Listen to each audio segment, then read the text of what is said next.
Hello students, welcome back to my channel.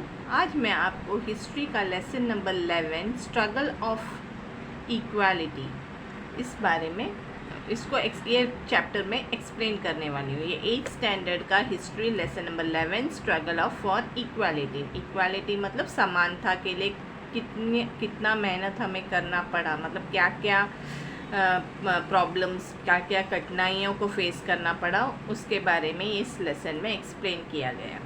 For modern India struggle for political freedom was important. मतलब modern India, अगर India को हमें modern बनाना है तो हमें स्ट्रगल काफ़ी करना पड़ा सियासती बोलते हैं ना फ्रीडम के लिए, आज़ादी के लिए। सियासती आज़ादी के लिए बहुत इम्पॉर्टेंट है और उसके लिए हमें बहुत सारा बोलते हैं ना स्ट्रगल, बहुत सारी कठिनाइयों का सामना, मेहनत करना पड़ा, काफ़ी कठिनाइयों का सामना करना पड़ा।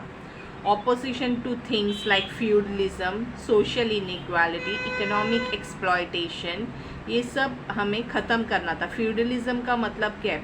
मतलब यहाँ पर जो लोग अमीर हैं वो गरीबों को एकदम बोलते हैं ना दबा कर रखते हैं, उनके साथ बदसलूकी किया जाता है, उसको फ्यूडलिज्म बोलते हैं। यानी जो अमीर वर्ग के लोग हैं उन लोग जो नीचा वर्ग के लोगों के साथ या बोलते हैं ना गरीबों के साथ जिस तरह से बर्ताव करते थे, उनके साथ जो बोलते हैं ना जुल्म करते थे, उनसे सारा काम करा के लेते थे लेकिन पैसा नहीं देना, तो ये सब जो है पहली बात तो इससे पहले बात तो बंद करना पड़ेगा।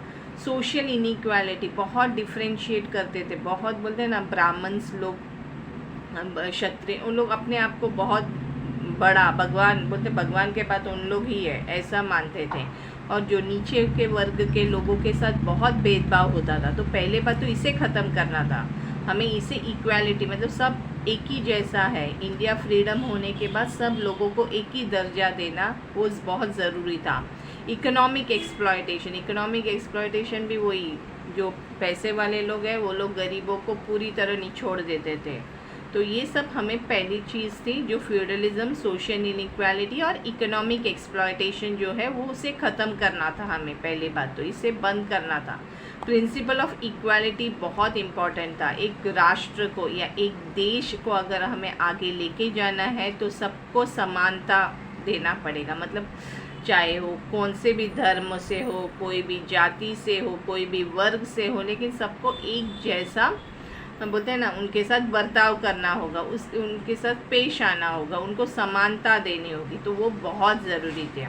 Farmers, workers, women, Dalit etcetera contributed for the freedom, क्योंकि सबने आज़ादी के लिए बोलते हैं ना अपना अपना तरीके से सबने अपना योगदान दिया था। चाहे वो गरीब हो, औरत हो, वर्कर्स हो मतलब वर्किंग क्लास हो, फार्मर्स हो, ये दलित हो, ट्राइबल्स हो, इन्होंने सब ने अपने देश की आज़ादी के लिए काफ़ी बोलते हैं ना काफ़ी मेहनत किया था, और सब एकजुट होकर हमने मिलकर आज़ादी, ऐसा नहीं कि कोई पर्टिकुलर ग्रुप था जिसने सिर्फ योगदान दिया, ऐसा नहीं। बच्चों ने तक अपना बोलते हैं ना जान हथेली पे डाल के या कुर्बान करके उन्होंने सब ने जाके अपना महत्वपूर्ण योगदान दिया, तब जाके हमारा देश आज़ाद हुआ है। So let us study about some movement, हम उसके बारे में पढ़ते हैं। पीसेंट मूवमेंट, पीसेंट मूवमेंट किसको, पीसेंट मतलब फार्मर्स, फार्मर्स को बोलते हैं पीसेंट।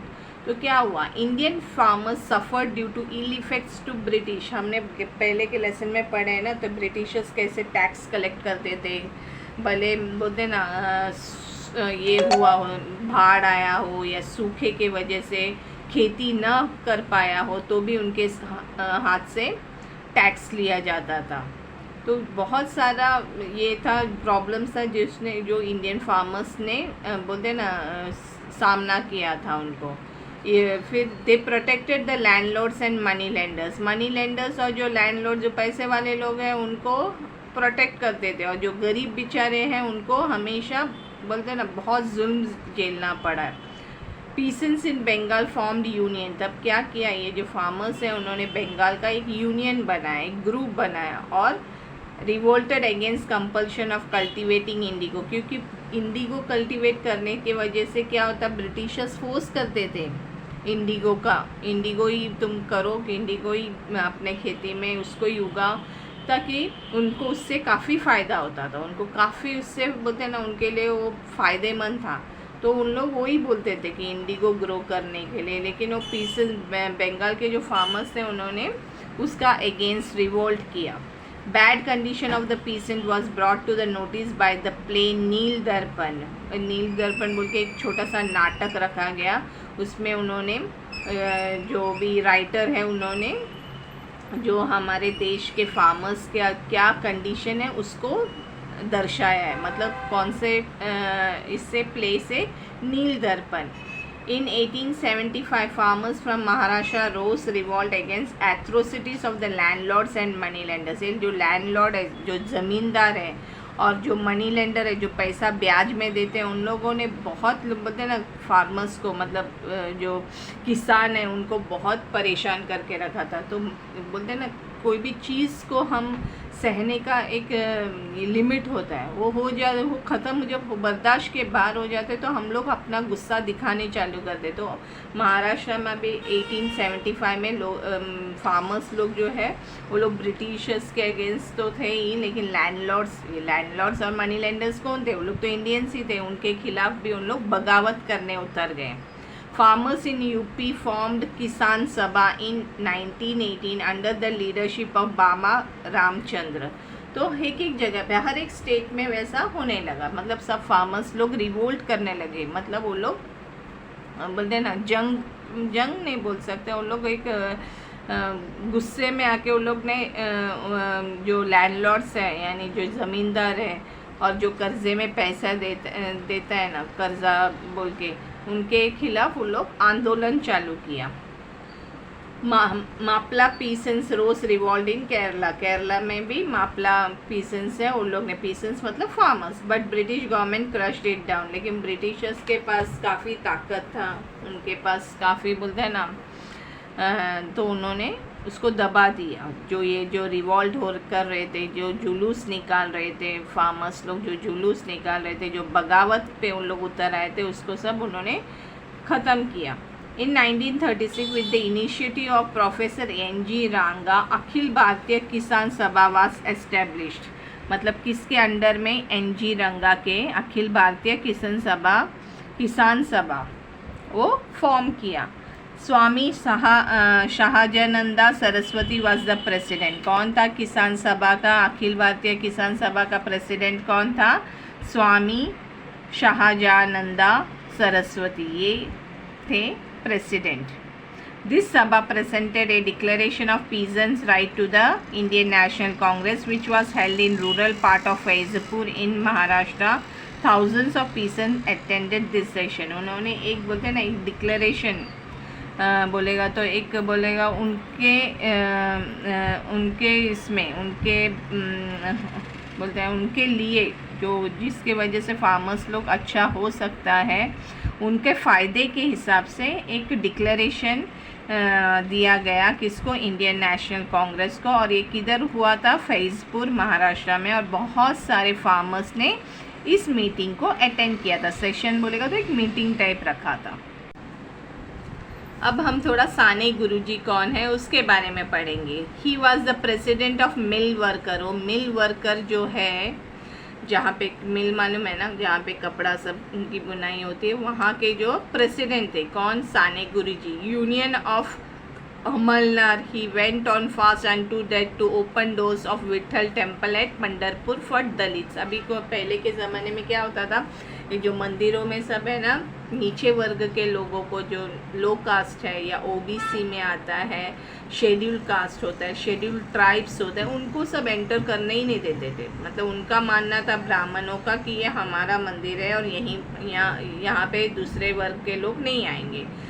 तो साने गुरुजी ने क्या किया, वहाँ पे धरने पे बैठे और तब तक फास्ट किया, मतलब फास्ट मतलब उपवास किया, जब तक वहाँ विठल मतलब सब लोग उनके इसमें नहीं आ गए, मतलब सब लोग मान गए कि दलितों के लिए भी ये पंडरपुर का जो मंदिर है विठल का, वो सबके लिए खुलना चाहिए, सबको समानता मिलनी चाहिए। कोई पर्टिकुलर कास्ट को या कोई पर्टिकुलर धर्म के लोगों को या पर्टिकुलर जात के लोगों को बाहर नहीं रखना चाहिए। अब उसके बाद आता है workers union. In the later half of the 19th century textile mills, railway companies वे स्टार्टेड इन इंडिया। और ऐसे बहुत सारे कंपनीज धीरे धीरे 19th सेंचुरी में इंडिया में बोलते हैं ना उसका एक बेस रखा गया, एक ईट रखा गया, उसके कंपनीज शुरुआत होने लगे। टेक्सटाइल मिल्स, रेलवे कंपनी से सब धीरे धीरे एक एक कंपनियाँ शुरुआत होने लगी। Workers group had not arose on large scale but efforts were made to solve problems of workers. अभी इतने वर्कर्स लोग नहीं थे।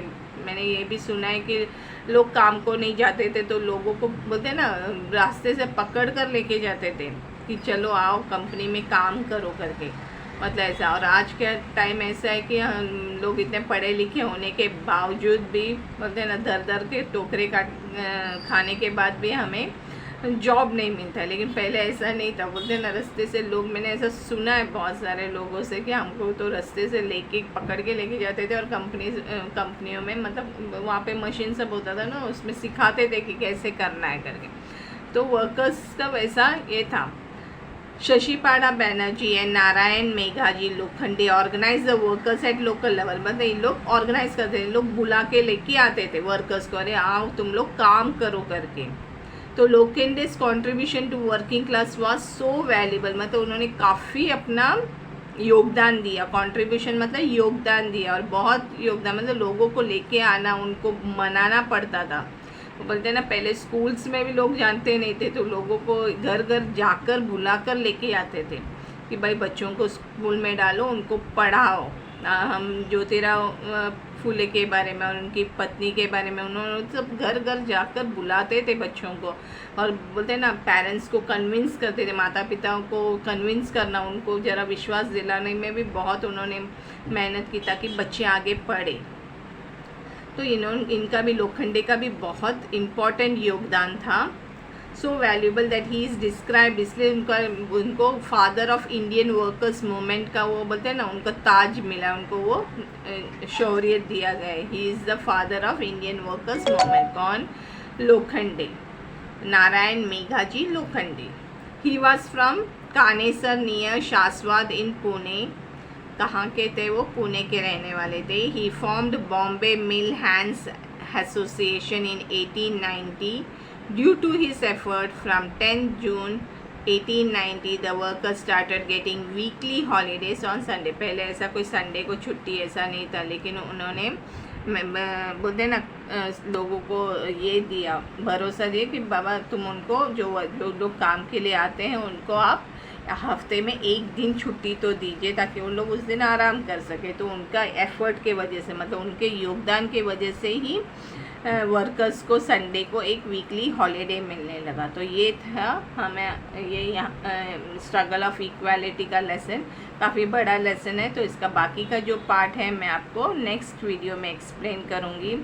आई होप आपको ये लेसन समझ में आया होगा। अगर पसंद आया हो तो प्लीज़ आप इसे लाइक, शेयर और सब्सक्राइब कीजिए। Thank you.